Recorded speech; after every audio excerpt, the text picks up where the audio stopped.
Hi, welcome back to the basement. I'm Steve Lewis. Today we're off to the races.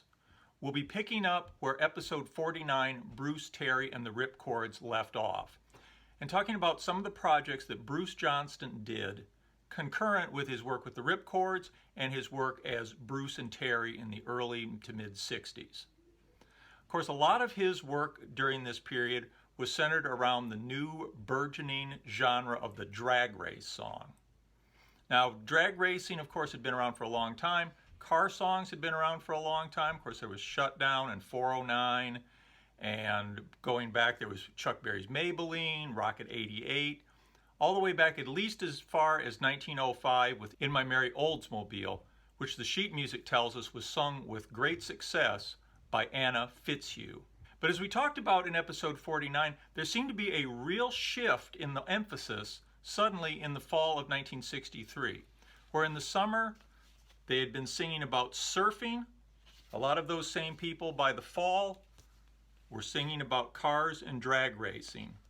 Even Dick Dale, the king of surf guitar, had issued his second album titled King of Surf Guitar in June of 1963, was by the fall of 1963 releasing an album called Checkered Flag, which was all car songs, instrumentals with names like Knight Rider and Hodad Machine, and car-centric lyrics contributed by people such as Brian Wilson collaborator Gary Usher. Dick Dale would follow Checkered Flag with another album of car songs, Mr. Eliminator, in 1964. So why was there this change in emphasis to car racing songs late in 1963?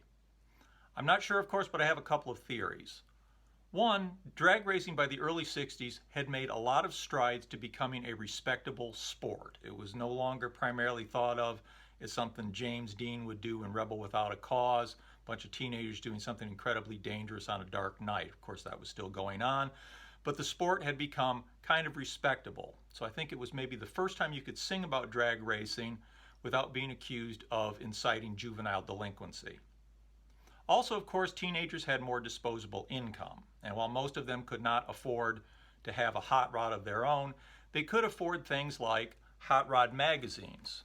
For example, this is the July 1961 edition of Hot Rod magazine, which features Clarence Chili Cateo on the front cover with his Little Deuce Coupe. An outtake from that photo session, of course, was used as the front cover of the Beach Boys' Little Deuce Coupe album, released in October 1963, just as the car craze was really taking off.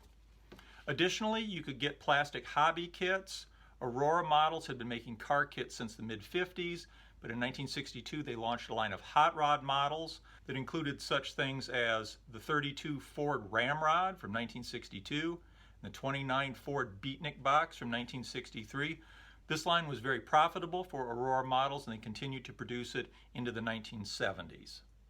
Also, on August 5th, 1963, on the Bonneville Salt Flats, Craig Breedlove had broken the world land speed record, driving his jet-powered Spirit of America at a speed of over 407 miles per hour. Of course, we all know that event was memorialized in the song Spirit of America on the Little Deuce Coupe album, which features one of my very favorite Brian Wilson falsetto vocals, something I used to try to sing in high school, which would definitely clear a room and annoy people, and I think actually once our dog started howling when I sang along with that song. Craig Breedlove's smashing of the previous land speed record was big news. It was very well covered, and it also, I think, seemed to capture something of the new frontier spirit of the early 60s. Additionally, in the summer of 1963, Capitol Records had released the Shutdown album, featuring Shutdown, 409, songs by Gary Usher's Superstocks, and even Robert Mitchum. The album amazingly reached number 7 on the charts, right around the same time that Craig Breedlove's new land speed record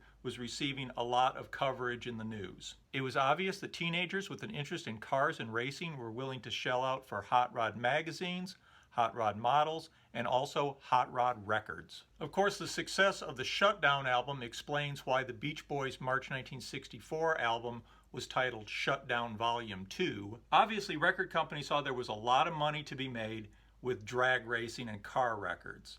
In fact, in 1964, Capitol followed up the Shutdown album with an album called Big Sounds of the Drags, which is really just a field recording of a drag race You get announcements like, oh, they're coming to the line, and then you get just pure sounds of cars drag racing. That album went to 27 on the charts in 1964. So there was a tremendous appetite for this stuff. And this brings us to Bruce Johnston. As discussed in episode 49, the first Bruce Johnston related car song was Hey Little Cobra with the Ripcords, which was released in January 1963. Right around the same time that that song was peaking at a very respectable number 4 in the national charts, the second Bruce Johnston related car record was released, that being Rev-Up by the Vets. Now, the Vets are not actually a band, they're a conglomeration of studio musicians, people that later became known as the Wrecking Crew, like Hal Blaine, Glenn Campbell, Tommy Tedesco, Leon Russell. The project was helmed by Steve Douglas, who was a session saxophonist, flautist, producer, arranger, and he had assistance on this from former Beach Boy producer Nick Vinay. All the songs on it are rights or co-writes by Kreisman, which is Steve Douglas's actual last name. So this is very much Steve Douglas's record. As you would guess, there's a lot of saxophone on it, being a Steve Douglas record. A lot of saxophone instrumentals with car effects on them. That's the main thing you get here. There are only 4 vocal tracks. Little Ford Ragtop, which was the single, Devil Driver, 456 Stingray, and 55 Bird. Lead vocal on all 4 of the vocal tracks is by Bruce Johnston. The music here, unfortunately, is very derivative of what the Beach Boys and Jan and Dean were doing. Little Ford Ragtop sounds suspiciously like Drag City, and you really can't listen to 55 Ford without thinking that it's basically just a rip-off of Little Deuce Coupe. Still, it's a kind of an interesting thing, a real period piece, and this is a Sunday's reissue. Originals of this are very expensive, and it is on what they call windshield washer blue vinyl, which is kind of cool. Neat little interesting piece, again, very derivative, kind of a cash-in on what was going on with the drag racing craze at the time. Incidentally, this album was followed up later in 1964, summer of 1964, with an album by The Eliminators, which is basically the same group of studio musicians, Hal Blaine, Leon Russell. This one helmed by Leon Russell. And by this time, the Beatles, of course, had made their entree into the American scene. So they titled this thing, trying to catch all possible teenage interests, Liverpool, Dragsters, Cycles, Surfing, each one with one additional exclamation point from the item that came before it. I've never heard it, Bruce is not on it. I just thought it was really funny trying to cover all the bases of possible teen interests in mid-1964. Interestingly, AIP, American International Pictures, tried to do a similar thing with their summer '64 release, Bikini Beach. In addition to the usual surfing and cycles, they have an English rock star played by Frankie Avalon in a dual role called the Potato Bug. Frankie's portrayal of the Potato Bug, however, does not sound remotely Liverpudlian. It doesn't even sound like any other English rock star. He's clearly imitating Terry Thomas, the English comedian who had been featured in Mad, Mad, Mad World in late 1963, was very well known in America. He's imitating him right down to the gap between his teeth. Of course, the Potato Bug is not just an English rock star, he's also a drag racer.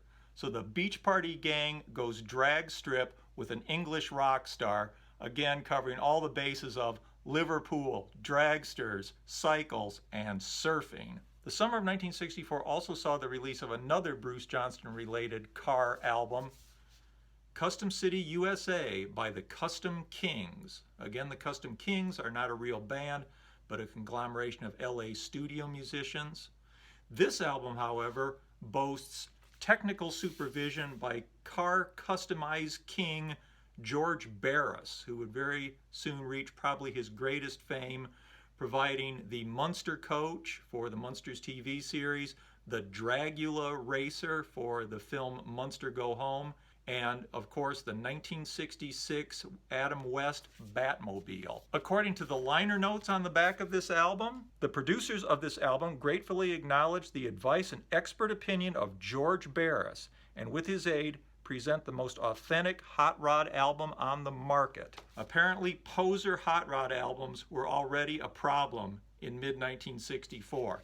Don't know what George Barris did to make sure this was authentic, but I'm sure it was thorough. Bruce wrote or co-wrote with Roger Christian a number of the tracks on this album, about half of them, and he sings lead on the kickoff track, In My 40 Ford, which he also wrote. It's very unusual. It starts with the usual revving car engines, which you'd expect, but then it goes into a very sort of adult-oriented, Beatle-esque type tune that's nothing like the other car songs on this album or any other of these drag racing albums.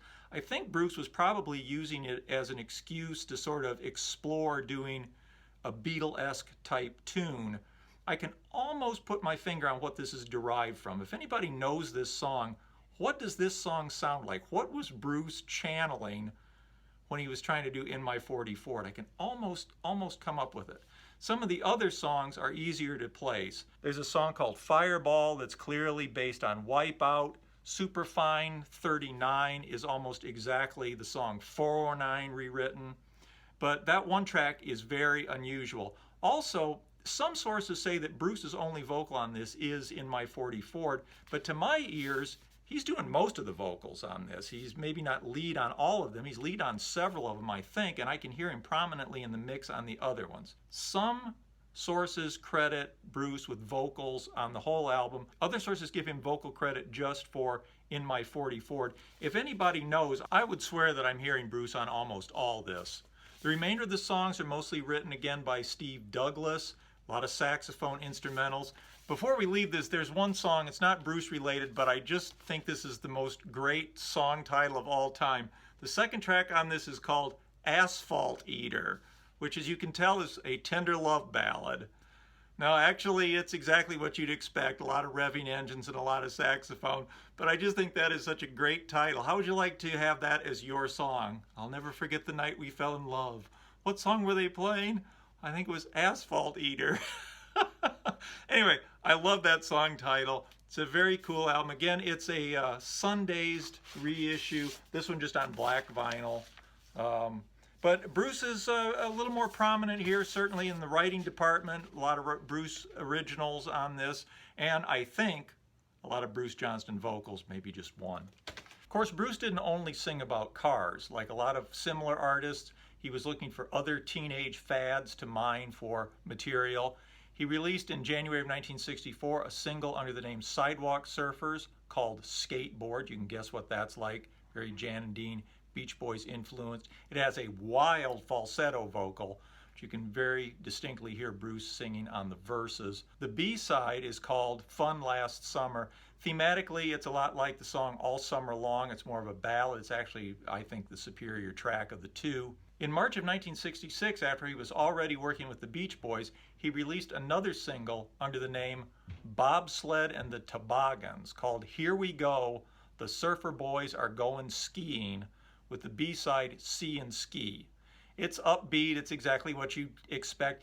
The production is a little more mature here. It's 1966, it's a little bit more refined.